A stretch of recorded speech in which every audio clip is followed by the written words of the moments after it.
and that Justice Jackson actually sided with Trump in denying SNAP benefits.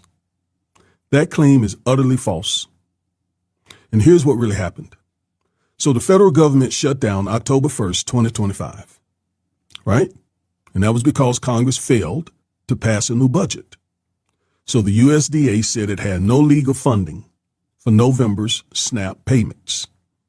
Several nonprofits and cities sued the Trump administration and argued in court that they absolutely had some emergency and contingency funds that they could use to keep SNAP running. The judge in the case, Judge John McConnell, agreed and ordered the Trump administration to fully fund November benefits, about $4 billion.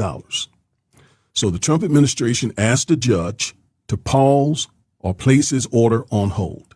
The judge refused.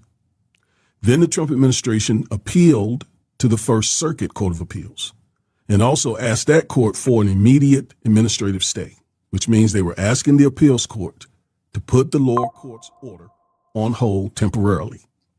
The First Circuit declined that request.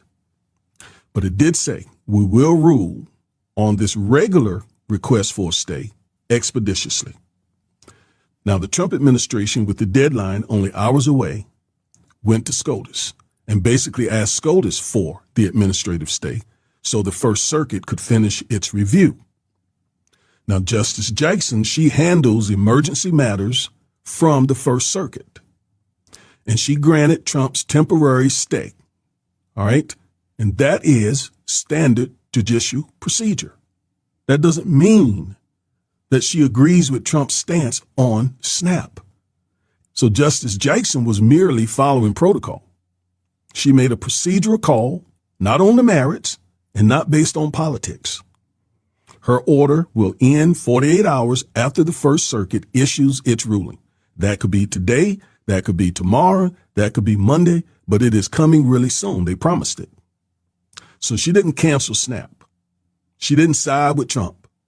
She simply froze things so the appeals court had ample time to consider Trump's request for a stay. And this demonstrates why Black Americans must stop getting information from non-experts in social media Roma meals, basically. Right? Too many people online spread this outrageous false information that's not based on facts or any legal understanding. So the bottom line here, folks, is Justice Jackson did her job exactly as the law requires.